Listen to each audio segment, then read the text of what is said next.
I grew up around a mother who was a maker. She was always building things, weaving baskets, embroidery, sewing, painting. You name it, I was witness to her exploring the material. She has been and still is a wonderful example of someone who enjoys creativity for the sake of making. I'm sure that's why, in addition to the painting that I do, I've returned to embroidery as an art form. It connects me to childhood, and it connects me to a lineage of women who participate in this kind of art form. But as I have been creating, I keep having questions come up around the work, and much of this dialogue or this questioning is concerning definitions of craft versus fine art. Hi, my name's Carrie, and today on Artist Strong, we're going to discuss the book Craftivism by Betsy Greer.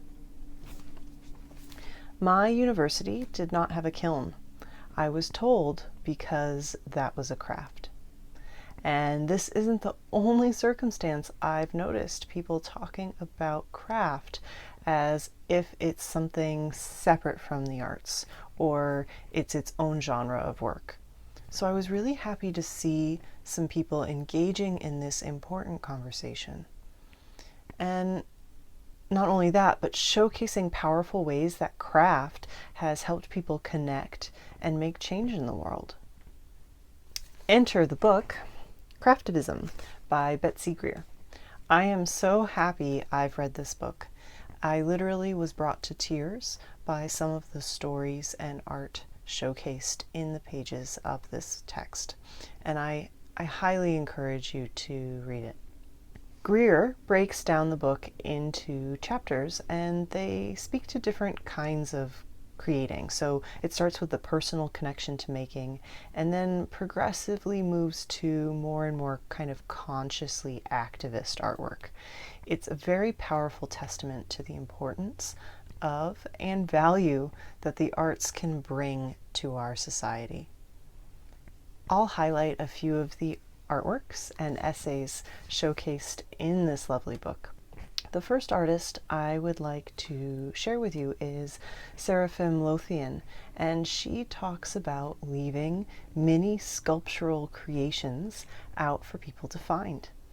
She leaves them out there for people to collect. She makes it. She finds a space that feels related to the art she's creating, and then she walks away from it. It reminds me of the abandoned art movement. I'm really touched by the idea of making art and letting it go, that we have to release our expectations of what people do with it, or even our own expectations of what should happen next to the artwork. Another project that spoke to my heart was how some people can use art to work together to showcase a belief in love or solidarity, especially during difficult times. The piece To Boston with Love was an art installation created by a group of quilters from all over the world. It was organized by Bareen Chappell and Amy Friend. They decided to collect these flags and found the Museum of Fine Arts Boston was willing to work with them, and they hung all of these flags sent from people all over the world to share a sense of grief and love with people dealing with the Boston Marathon bombings. Craftivism does not only highlight stories that inspire, like the ones I've shared, or showcase the many ways craft can empower, but it also takes back the word craft. So it is less about de-elevating the art form and more about how its very nature is about connection and communication. Craft has a history of being work created by predominantly women. Craft also has a history of being undervalued, but these very qualities are why it is less intimidating and actually allows more people to engage in conversation with it as an artwork. In fact, it can also be a way to leave people clueless and communicate super powerful messaging that changes the world. And this was really made clear to me with the story of the arpieristas, excuse my pronunciation. These are women tapestry makers who created women's craft that documented all of the missing family and friends that people had disappearing during the Chilean dictator's rule, Augusto Pinochet. So during this time period, 3,000 people or more were unaccounted for, and they were likely murdered. In addition to those 3,000, an additional 28,000 people suffered incarceration and torture. Women had to find ways to make money for their family, and these tapestries were one of those ways they could sell their work and earn some income. And it also became a way to get the message out. And people around the world started buying these works and learning about the atrocities that were then happening in their home country, in the home country of Chile, for these women makers. So customs officials actually took little to no note of the imagery on the textiles because it was a craft. It is not only in dire situations that craft can be powerful. Sometimes when we hear stories like the arpilleristas, we can actually feel like our art is not doing enough, or that we don't create the impact on all kinds of scale that we should. But remember, there is a ripple effect from all that we create and share. And this is apparent to me in the next project I'm sharing, which is NCAA Networks. And this was created by Maria Molteni. Men and women knit or crochet basketball nets, and they are made for abandoned hoops.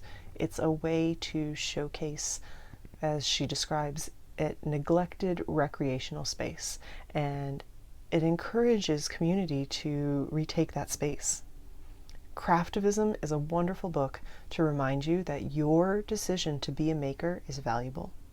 It is important and contributes to more than the object you create. If you want stories that give you all kinds of different kinds of makers and show you crafting, inspiring, motivating art, I highly encourage you to purchase or access the book, Craftivism. I have a link below the video so that you can decide to purchase it if you want to, or go to your nearest library.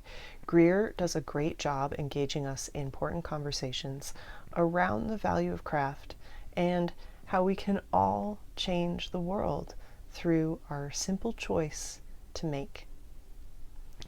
Be creatively courageous. Today, I ask, what feelings, thoughts, or experiences have you had around this separation of art and craft?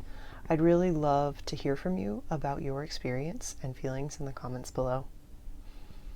Thank you to everyone who purchases the book through the link I've offered on my blog. It's at no additional cost to you, and this is just one way to help me fund the work that I do here on Artist Strong and continue to make free content. If you know someone who would enjoy this video, please share it, or you can tag them in the comments below. Let them learn about this wonderful resource, and thank you guys for watching. I will see you next time. Bye.